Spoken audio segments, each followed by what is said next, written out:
Hi, everyone. Rachmany here with another episode of the Cryptopolitan podcast. And today's guest is Grace. Grace, how are you? I'm doing okay. I've actually picked up a bit of a cold in Switzerland last week, so Oh, a no. little bit under the weather, but okay. Well, if it makes you feel any better, there's a cold going around the world. I just got off a call with someone in Germany. I'm here in Vancouver, and my whole entire family's sick but me, so I'm hiding in the basement. Um, so absolutely, it's that season. You know what I mean? Well, I'm the person who took it over from Europe to the US, so you can blame me. It's okay. I'd high five you, but then I'm scared of getting infected. So, all right. Well, why don't Elbow, we? elbow bump, like in the Yeah, in elbow yeah, bump. elbow Okay, bump. exactly. The foot shuffle thing. I love that. That was funny. So yeah, why don't we talk about let's what's your project? What does it do? 30,000 foot level so that the newbies can even can follow. Okay, cool. So I've been working on what you might call planetary governance. I think we all know democracy is not doing what we wish it would do, and it's Mhm. not fit to purpose, right? We have global problems, and our governments aren't very competent at dealing with them. Right. And Agreed. I've been working on that for 15 years, and so it's evolved. And right now, what the most recent evolution is sideways.earth. And basically, what we're saying is that how decision making happens is based on the infrastructure. If you're using a monetary system, for example, everything gets translated to dollars. That's what we're doing today. I follow. And if you're using a system that's based on well-being, like they do in Bhutan, then you have a very different operational system.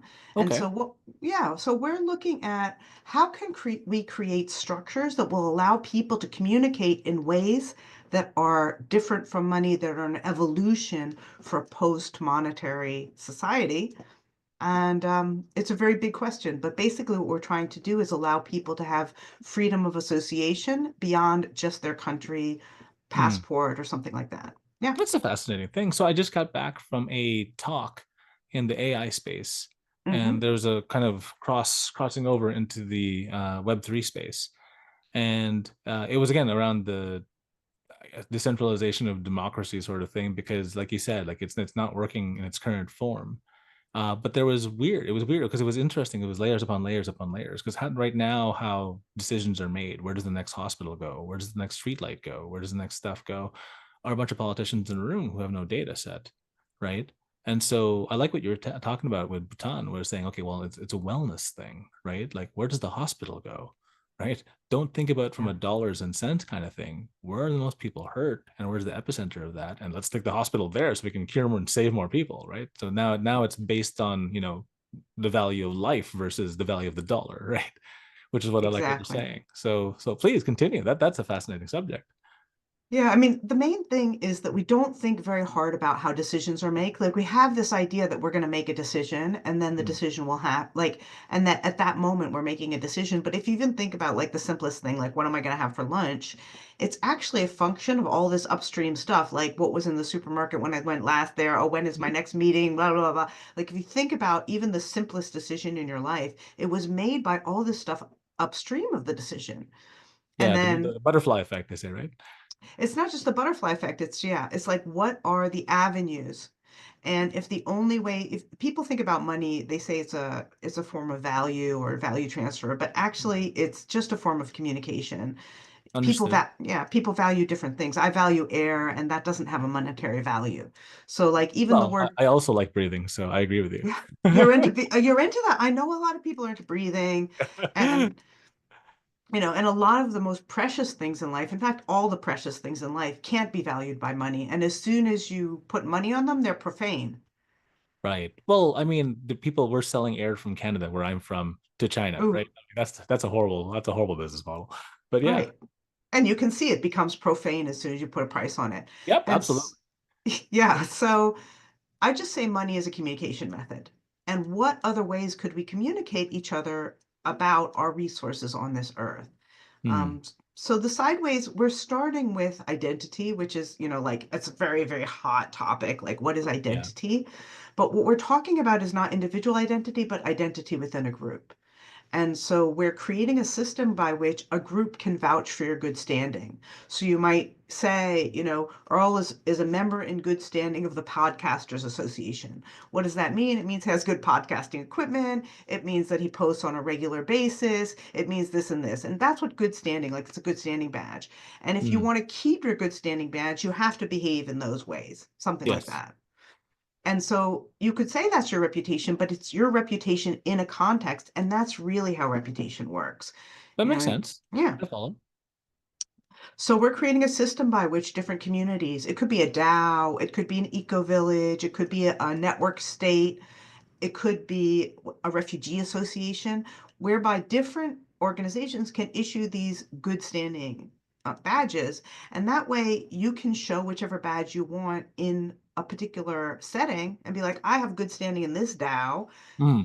Would you accept that in your DAO? And then you can Right. create, yeah, you can create bilateral partnerships. You can create multiple partnerships based on whether you agree with the values of that DAO that I'm showing you my partnership in. That So makes that's, sense. yeah, that's That the makes idea. sense. Because I mean you're only doing it based on, like you said, the surrounding stuff around it, right? So I could be a good podcaster, but I also could be a sociopath, right? So so based on the you said like I have the good equipment, I post on a regular basis, the measurement and KPI of whether I'm a good podcaster or not has nothing to do with whether I'm a good person or not, right? Did I just murder my neighbor with an axe? No, well, that'd be bad, right? I don't care how good of a good podcaster you are. I don't want to talk to you because I'm scared of you, right? So it's got that the connotation to it where it's like, okay, it's based on the surrounding, which is an interesting concept. So you've Well, got, it's like one, you I said, want to just say one more thing about that. The other yeah. thing is who's going to keep you in line. So let's say that your quality starts going down from the Podcasters Association. They call Hmm. you up and they're like, hey, Earl, we see that you're not up to standards, and they can correct you and help you stay within that. Because a Right. lot of the reputation systems, it's like if you fall off, we kick you out. But if you think about a group situation, we can actually help each other become better. That's a much, I guess more world growth kind of thing, right? Like you said, like instead of kicking people out of the thing, yeah, I like that. It's like Yeah, there's like African models, right? Where it's yeah, they help people get back to their roots. So instead of jailing them or whatever else, they actually give them a support system by which they don't want to steal anymore, right? They want to become part of the community because we are, as humans, tribal creatures, right? So we need yeah, that tribe piece to it, right? So, exactly. oh, Yeah. fascinating space. Mhm. So in terms of like the uses cases, like where are you guys now? Is it still an ideation stage? Is it just trying to figure out? Because I mean that's a very large question you're trying to answer, right? Yeah. So So yeah, so this has been a 3-year evolution actually for some work I did in the DAO space around how could we create better governance systems, and mhm. also research we did on networks of networks. Okay, So it's like, what does it mean to be a network of networks? Like if you look at some places, it'll be like 1,000 values aligned projects. And it's like, you don't really know that they're values aligned, right? What does it right. mean to be part of a network of networks? Mm, So where we are is we've done about 3 years of research, which has been funded in different ways. And now we're looking for the beta trials. And we think that a lot of the network states and the pop-up villages in the DAO space are going to be very interested in this. Because mm, if you're a pop-up village, let's say somebody lives there for 3 months and they have good standing, and you want to have the next pop-up village, you want to know somebody has good standing, right? right. I It's know kind of it's kind somebody, of like yeah, a magic internet credit score, right? Did you do well on this one? Did you do well on that one? Da da da da. But yeah, it's decentralized, which I'm going to like because look at the credit unions now. They're not really super, like right.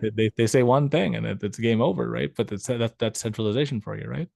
Right. Yeah. And you can think different people have different values. Like there might be villages where you can take certain kinds of mushrooms and you're still in good standing. And there might be villages where you cannot use those types of mushrooms and Right, we don't accept you. So it also is values agnostic so that different communities can have their own values. It's like, I recognize that certificate, but those guys, they take a little bit too much mushroom, or those guys, you just buy that certificate. They're just pay to play. But it's right. up to you as a community to accept whichever values you want, say Mm, that's in good standing for us, and create coalitions with those who align with your values. And there's no authority in the middle saying, oh no, this is a credit score. It's like, no, I decide right. who I want to associate with. Mm. That's really cool. So Yeah. again, it just adds a ripple effect and makes it even bigger. But yeah, Yeah. that's a truly interesting concept. So regarding the project, I mean, with all these different questions you guys are answering, it's been a 3 year trek so far. What's most exciting for you that's coming around the corner? What's interesting to you that's coming down the pipe that I you're allowed to really talk about? I know. I mean, and I don't want to talk about my project, but I think that the energy happening around network states and pop-up cities, Hmm. it's like the seeds of the new civilization. We also see that in eco villages, we're seeing that. Some of Yes. these regenerative communities, regenerative farmers, people going out and trying to create an alternative living space. I Hmm. think we're seeing the seeds of the next evolution of our civilization, and it doesn't look like much. It looks like little saplings, but it's super exciting. There's so many alternative ways that people are trying to live their lives. Hmm. And that's what's exciting to me is that Is, people have isn't that what they options. isn't that what they Yeah. call it? The seeds of change, right? I mean, it has Mhm. to start somewhere, right? Yeah. It has to start at zero, actually. People say, oh, you got to start somewhere. I'm like, no, you got to start at zero. Start at That's, zero, fair enough. But it could be like bamboo, right? You might not see anything happen for 5 years, and all of a sudden it shoots and grows like 3 feet a second. And you're like, holy crap, bamboo grows real fast. No, it doesn't. It takes 5 years to do that. So, so yeah, yeah, that's so exactly right. Yeah. That's what I'm fantastic. excited about. Oh, Yeah. that's a cool thing to be excited about. That's Yeah. definitely a tough question and a tough nut to crack. So best of luck for you guys to put that together. I mean that's really it's really fascinating piece of society, right? Like it's got society, architecture, structure, democracy. Like, the whole everything is wrapped up all into one hell of a question. Yeah, I think it's really important because we talk about different movements like the crypto movement or the regenerative movement or the Mhm. whatever movement you're in, and having some sort of whatever it is, membership, so that you know you're a movement is really important. I think at this phase, as these movements are growing, and really being able to identify one another and share resources and whatever else we can share, because otherwise you're not really a movement, you're just a bunch of little things. I remember when I was reading The Network State by Balaji, or actually, I was listening to him on Lex Friedman. It was like this Mhm. crazy interview. He said, listen, the question is if you tell your members to send out a tweet, do they all send out a tweet together? Right. That's a movement. And I was like, Yeah. ooh, I don't know anybody who can do that. Well, there used to be this platform called Thunderclap I back in remember. yeah. So, and if you be committed, you essentially sent your tweet, but it waited until the right moment by which to multiply and then reverberate across the system, right? And Yeah, yeah, the fact that you know that model is really cool too. So yeah, if we yeah. can make these like you said, like if we can make the one define identity, that's a whole other thing unto itself, and then two, be able to spread that thunderclap style across different places, but then have this all on chain so that you could see, you know, this person vouches for that person, vouches for this person, right? And then yeah, that's a fascinating model. So Well, it's a little different than individuals vouching for individuals because the problem with individual vouching for individual is that the cost of saying something negative is very high, and yes, the benefit of saying something great is very high. So I'll be like, right, Earl's great. He is really great. And if anything went wrong, I would just shut up about it. And right. so because there's no liability, but group liability is really different. It's more like a brand. So if again, I'm going to this podcaster, it's kind of a silly example, but the Mhm. podcasters association says that you're good. Their brand depends on your being good. I'm going to call it Right, but it brand. depends on all the individuals within the brand being good. So there's this group lift Yeah. of everybody wanting to lift the association together because if you're associated, your name's attached to it, right? Right. And withdrawing membership if somebody doesn't belong anymore. And so it's Right. both sides, right? Elevating my members and also eliminating those that don't belong. That And are it's in the sort of fit. like a brand that, oh, if, I mean, podcasting's a little bit different, but you could imagine like if it's a company and they send you an electrician and he doesn't do a good job, they're like, oh, we'll fix it. We'll take care of it. Hmm. Knowing that that association that backs you will take care of it if you behave poorly creates a good brand, again, brand for that association. Because they value their name and they value the value of their name, right? So, Exactly. So it's very different from individual vouch because it could be that I'm like, hey, Joe is a great developer. You should hire him. And you hire him and he's not great. And you don't think mhm. Grace is a jerk. You think Grace cannot identify a good developer. Right. right? I follow. Right. So But at it's an association level, now it's multiple minds, multiple people vouching for this person, right. and now it's the rising tide floats all boats analogy, right? It's this, Yeah. yeah, Or yeah. everybody holds each other to a higher level. Or it's like having an architecture degree. If you have an architecture degree, it means that you're a certified architect. It means something. Mhm. It's not just like, oh, I think that Joe is a good architect. Right. It's not just, hey, I saw draw something on a paper with a crayon once, and it's Yeah. great. So Yeah. yeah. Okay, fair enough. Well, when you're not answering the deep questions of the universe, what do you do when you're not sitting in front of a screen? What do you do for fun? I'm generally annoying my family with trying to get them to talk about the deep questions of the universe. But my daughter says everything you say is political, mom. Yeah. But yeah, I mean, I have a family life. I mean, my children are adults. That sounds Okay. weird, doesn't it? My children are adults. Eh. No, no, I'm getting there. My Okay, kids are good. teenagers now, so we're on the precipice, right? All they're Yeah. mini humans, right? It's not quite they're not quite fully fledged yet, but they're getting there. Yeah. So So mostly that's what I do. And I like to get, I like to get outdoors. I've been investigating also for myself, community living, trying to think about looking for an eco village so that I can sort of live along with my values. I've been living on my own in a city in an apartment, and I'm like, maybe I should walk the talk a little bit. So I've been right, right, looking at different ways. I grew a garden. Yeah, so trying to like live the thing that I say that we fascinating. should be living. Well, Yeah. you mentioned pop up this and pop up that. I saw this weird movement, and a bunch of my people who were like the digital nomad type. They I started seeing these essentially pop-up community type things where the digital nomads would just kind of get together, buy a building. And essentially it was this weird kind of almost like sharing model where everybody bought into it, but you wouldn't own a particular building, you would own a seat within the community. And so everybody would just kind of swap seats whenever they wanted to. You want to go to Thailand, you want to go to Japan, you want to go here, you want to go there. And it was a fascinating, kind of bit. So you paid whatever you paid, and then you got to go wherever you wanted to go. And as long as there was a seat open, you guys could swap or trade or whatever, and live in these interesting pop-up communities. So Yeah. um and then, like you said, everybody would vouch for this or that or whatever else, but it was vouched based on the community because some of the communities were actually farming communities, right? And you could be a terrible farmer, right?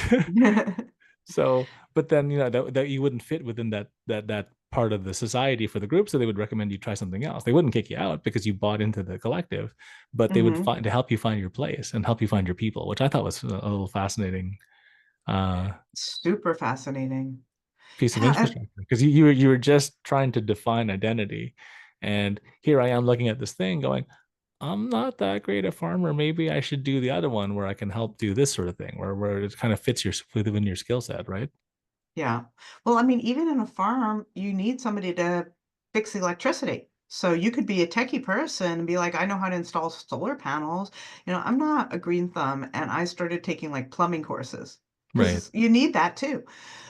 But also you can imagine a good standing mark in somewhere where you're living with people. That's really a high mark. Living with Yes. people is tough. Like just your partner and your kids is, No, now you're talking absolutely. about, Yeah, it's like, yeah. whoa. I drove my wife crazy with like leaving socks all over the place. So she was like, one day, no, this has to stop.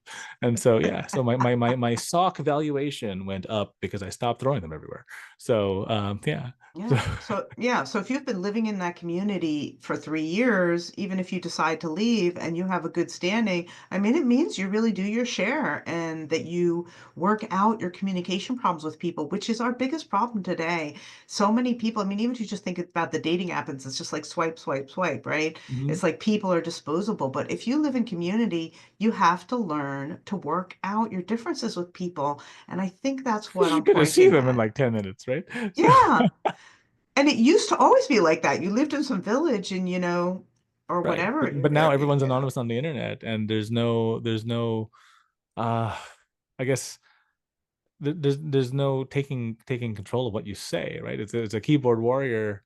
You never have to see this person ever again, so you can kind of say whatever you want, and there's no backlash for it. Whereas in the real world, you do that, you get punched in the face, right? It's this Yeah. just slight difference, right? You can say whatever you want on the keyboard, but if you're across from somebody and you say something offensive, they might hit you. So Yeah. Yeah. I We mean, don't. again, you see that with road rage, right? Like that was one evolution was like you can honk in your horn because you're not seeing the person. You're like, I'm in my box, honk, honk, honk. Right. And you would never yell to that person in their face, but as soon as you're in a little box, you dehumanize them a little bit, right? Absolutely. And so that's really what I think this thing that we're trying to develop at Sideways is pointing at is that we need to rehumanize and recreate social structures in order to have any alternative to the current way of operating. Because I'm just going to go back to what I said at the beginning about Hmm. money. Like money is a communication. And if you think about the communication of money, um, it's like I give you this money, you give me that coffee, you have to smile, I don't have to smile. And if your coffee's not good, I'm going to go somewhere else and we're even Steve I don't have to remember your name. Hmm. It's a very transactional thing. And Right. that is a very like it actually detracts some sorts of value. So for example, if you were paying me to be here or I was paying you to be on the podcast, it would be a Hmm. completely different thing, Yeah, absolutely. right? Whereas, we're doing it because, we We want want to to. raise the value of the community and let people know about what's going on in the world. So, yeah. Right. Isn't that funny that if we paid each other for this, that the value would be lower, Yes, not higher? Isn't absolutely. it's the opposite of what they teach you, isn't it? Hmm. And so I that's was at yeah, a speaker conference yeah. many, many, many years ago. This is like 2008, I want to say, or nine. And someone said something that kind of was profound and it's kind of stuck in my head, right? Like money isn't money; it's just a store of happiness for later. And so, it's an interesting way of looking at it if that's the way you look at it, right? So, and how much do you need, et cetera, et cetera. So, like what you're saying with the non-monetary societal measurement of identity Yep. is again this. I've never thought that deeply about it until today. So thank you for the conversation. Yeah. This is stimulating. I mean, that's a Yeah. after this, I'm going to require coffee. So, Well, also the store of value of happiness for later also is questionable, right? People used to store that with relationships when they retired, their right. family would take care of them or their community would take care of them, and that was their store of value for later. Or even having children that I'm going to have grandchildren and be able to read them stories. That's also a store of happiness for later. We used Yes. to store our happiness for later in our communities and in our relationships. Right. And I think we're going to go back to that because some of the way that I mean, especially the way we're treating old people, it's not what we want as a society. And we Absolutely. And we and have to rethink it. and Yeah. things are shifting too with the advent of AI in its current state, right? There's no such thing as beginner anymore, right? Everyone starts at intermediate level, right? So, and then there's arguments for or against, what's Mm, going on and the source behind it all. But I mean, does everyone really truly have to work for society to continue working with the new structures? And like you said, can we go back to storing happiness in society versus storing it in money, right? yeah. So Yeah. Sometimes you'll have people say, well, if we give people UBI, then they're just going to bum off. And it's like, so? some people will, some won't. Some Yeah. of us are builders, right? Like I Yeah. tried to retire myself, like many, many, Yeah. many, many years ago, a couple times, and I've just failed to retire every single time. I need something to drive life. There must be purpose behind it all. Yeah. And so that yeah, that's fascinating with the Yeah. whole store of happiness within society. That's Yeah. gonna throw me for a loop for a little while. Yeah. So But also if people don't bum off, but they create beautiful art and music, that'd be fine too. well, then the art and music can be enjoyed and observed and understood by other Yeah. people, right? It's because that's what the emotional stir is. Like it's not just Yeah. cold hard cash all the time. Because what a terrible life, what a terrible Yeah. world, right? Yeah. Beauty is So important and we don't value it monetarily very much, but beauty is, we like that. mhm, Yeah. absolutely. So all right, well, moving on to the third piece. Okay. Where would you like people to connect with you? And let's give them a reason to be part of the movement. So you can connect with what we're doing at sideways.earth. You can write Okay. to us, grace@sideways.earth. If you're in a pop-up city or network state that wants to try out some of this stuff. But if you just want to read stuff, you can go to my website, DAO Leadership, which is DAO leadership.com, and you can Mhm. download my free book, which is all these new ideas about democracy or old ideas about democracy. And if you're in a DAO and you're trying to figure out how to construct your DAO, you can go to DAOleadership.com and download the free book. Yeah, I may be giving out free copies at ETH Denver as well. Oh, fantastic. That's But really yeah, cool. So yeah. The I'm actually PDF is free too, but if you meet me at ETH Denver, I might sign a copy. Could happen. very cool. So I love it. Well, I'm gonna actually check out DAOleadership.com. That's a cool Yeah. thing. I really enjoyed the conversation. Thank you so much for being on Oh, the podcast. thanks so much And for hosting me. what a fascinating subject, right? Just the Yeah. thought of what is identity and kind of, where that stems from, and then taking it away from a monetary sense and taking it away from even a singularity sense, right? It's Yeah. the community identity. Any parting words of wisdom for the crowd? Store your happiness in your relationships. Yeah. Oh, I love it. Yeah. Fantastic. Thank you so much for being on the show. Thank you so much for having me. It was a pleasure.